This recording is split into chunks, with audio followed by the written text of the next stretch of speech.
আসসালামু আলাইকুম রহমতুল্লাহ। সম্মানিত ভিউয়ার্স, খুবই ইন্টারেস্টিং কিছু বিষয় আপনাদেরকে আজকে দেখাবো। এই যে দেখেন, এটাকে আমরা খাট বলতে পারি, পালং বা খাট।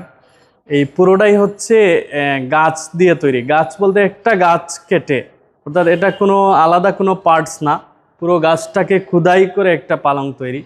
এর সাথে রয়েছে দেখেন যেটা ঘোড়ার গাড়ি বা গরুর গাড়ি। এগুলা অনেক পুরনো, অর্থাৎ এই সময় এগুলা দেখা যায় না। আরও কিছু বিষয় আপনাদেরকে দেখাচ্ছি। এটা হচ্ছে পালকি, অনেক পুরনো। আগে এক সময় বিয়েতে ব্যবহৃত হতো বা দূরে কোথাও যাওয়ার জন্য পালকি ব্যবহৃত হতো। এখানে দেখেন গড়ির সমারোহ, মানে আজকে থেকে প্রায় 200-300 বছরে কিভাবে গড়িগুলা বিবর্তন হয়ে আজকের এই পর্যায়ে আধুনিক যুগে আসছে। তো এখানে কয়েক শো বছরের প্রায় হাজার খানেক গড়ি হবে। একেবারে হাত গড়ি থেকে শুরু করে সব কিছু এখানে রয়েছে। কিভাবে বিবর্তন হয়ে আজকের এই আধুনিক যুগে গড়ি আমরা পাচ্ছি। আপনারা গ্রামোফোনের নাম শুনেছেন বা দেখা হয় নাই, এটা আসলে কি করে বা এটা দেখতে কেমন? এই যে দেখেন গ্রামোফোন, আগে এক সময় এটা দিয়েই মূলত রেকর্ড হতো বা গান বাজানো হতো। অনেক বড় একটা ডিভাইস। তো আধুনিক যুগে এর ডিভাইসটা কত ছোট হয়ে আসছে, বাট এরকম ডিভাইসে মূলত মাটি, অর্থাৎ গ্রামোফোনের ক্যাসেট হচ্ছে মাটির তৈরি ক্যাসেট দিয়ে তারা রেকর্ড করতো এবং সেটা বাজাতো। ঠিক একইভাবে এখানে এই যে টাইপরাইটার, আরেকটা জিনিস দেখাই আপনাদেরকে। এই যে গান রেকর্ড করার জন্য যে যন্ত্র, তো এটার নাম কি এখানে লেখা নাই, বাট আধুনিক যুগে যেভাবে রেকর্ড করা হয়, অনেক বড় একটা ডিভাইস। তো এটা হাত দিয়েই মূলত সব কিছু কন্ট্রোল করা হয় এবং রেকর্ড করা হয়, যেটা আজকে থেকে বেশি আগে না, 100 বছর, 70-80 বছরে এটা হতো। এখানে দেখেন অনেকগুলা ক্যামেরা রয়েছে, কিভাবে ক্যামেরাগুলা বিবর্তন হয়ে আজকের এই আধুনিক যে আম, হাজার হাজার মেগাপিক্সেল এই জায়গায় আসছে। অনেক পুরনো ক্যামেরা।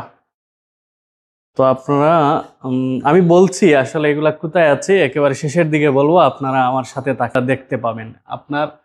আপনাদের অনেকেরই একেবারে হাতের কাছে এগুলা রাখা পুরনো জিনিস। যে দেখেন হস্তচালিত চাপার মেশিন, অনেক বড় একটা মেশিন। হাত দিয়ে যেটা পরিচালনা করা হয় টোটালি। এই মেশিনটা কবে ইউজ হয়েছে? 1612 সালে, 1883 সাল পর্যন্ত বা এই সময় এটা ব্যবহৃত হতো বিভিন্ন বিষয় ছাপার কাজ করার জন্য। এটা ব্যবহৃত হতো। দেখেন 1800 শতাব্দী, ওই সময়ের মটকি, অনেক বড় বড় ধান বা চাল, আরো অনেক গুরুত্বপূর্ণ জিনিস বড়। এখন এগুলো দেখা যায় না। আমরা আরো বিভিন্ন ধরনের নতুন নতুন আবিষ্কার হয়েছে, কিন্তু এক সময়ের আমাদের ট্রেডিশন হচ্ছে এই। এখানে অনেকগুলা বড় বড় হান্ডি, যেগুলাতে রান্না বান্না হতো, আপনাদেরকে দেখাচ্ছি। এই যে দেখেন এখানে দ্বিতীয় বিশ্বযুদ্ধের সময় যে মাইনগুলা পুঁতে রাখা হতো বিভিন্ন জায়গায়, মাইনের খাবার, হাতির তৈরি, দাঁত দিয়ে তৈরি অনেকগুলা জিনিসপত্র। দ্বিতীয় বিশ্বযুদ্ধে ব্যবহৃত রকেট লঞ্চার, খণ্ডিত অংশ। তারপরে দেখেন এই যে দ্বিতীয় বিশ্বযুদ্ধে ব্যবহৃত বন্দুকের কার্তুজ বা বুলেটের অংশ, উপরের অংশ যেগুলা আমরা দেখতে পাচ্ছি। আমরা সিন্দুকের নাম শুনেছি।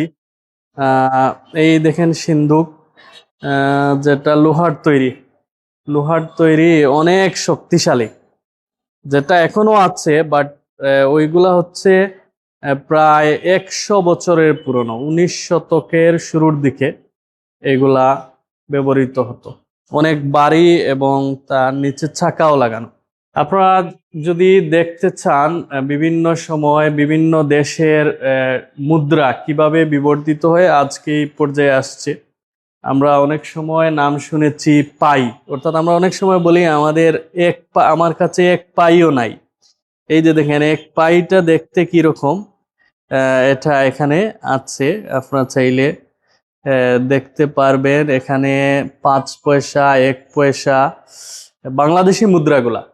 আর বাংলাদেশি মুদ্রার বাইরেও আরো বিভিন্ন দেশের মুদ্রাগুলা কেমন ছিল, বিশেষ করে কয়েন। তো এখানে কয়েনগুলার ছবি দেয়া আছে। দেখেন অস্ত্রগুলা, অর্থাৎ অস্ত্রগুলা কিভাবে বিবর্তন হয়ে আসছে। অনেক ছোট পিস্তল, আরো বিভিন্ন ধরনের অস্ত্র, ধারালো অস্ত্র, পাশাপাশি হচ্ছে বন্দুক। তো এগুলা এক সময় আমাদের দেশে ব্যবহৃত হতো অস্ত্র হিসাবে। এখন অত্যাধুনিক অস্ত্র আসছে, পারমাণবিক বোমার যুগ এখন। বাট এক সময় এগুলা দিয়েই মূলত যুদ্ধ। এখানে আমরা তীর দেখতে পাচ্ছি, এই যে দেখেন তীর।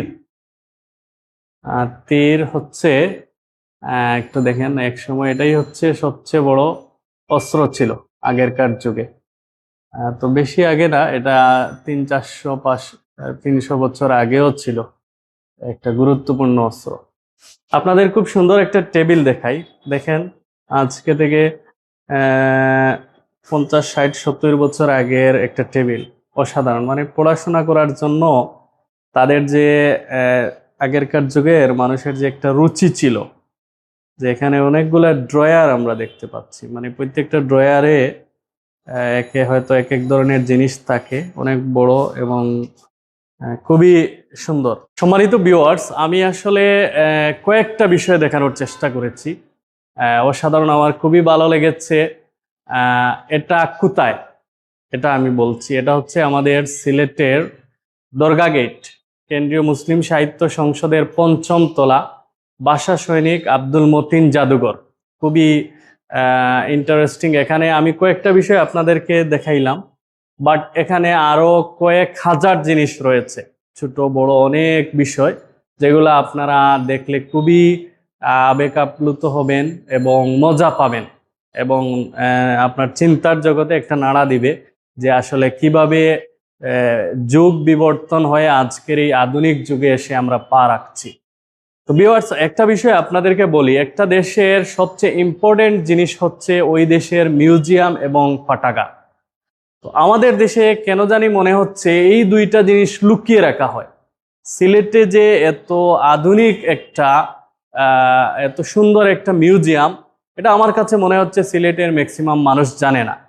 আমি আহ্বান করব, আপনারা যখনই অবসর পান একটু ছুটে আসবেন, ফ্যামিলির সদস্যদেরকে নিয়ে আসবেন। আপনি যদি টিচার হয়ে থাকেন, আপনার স্টুডেন্টদেরকে নিয়ে এটা একটা মিনি ট্যুর হতে পারে। আর আমি মনে করি অন্যান্য অনেক ট্যুরের চেয়ে এটা একটা প্রোডাক্টিভ, ইফেক্টিভ এবং খুবই লার্নড একটা ট্যুর হবে। আপনি আপনার ছাত্রদেরকে নিয়ে আসেন এবং আমাদের এই সমাজটা কি, সোসাইটিটা কিভাবে বিবর্তন হয়েছে এটা আপনি দেখালেন, সেখান থেকে সে শিখলো। Thank you very much.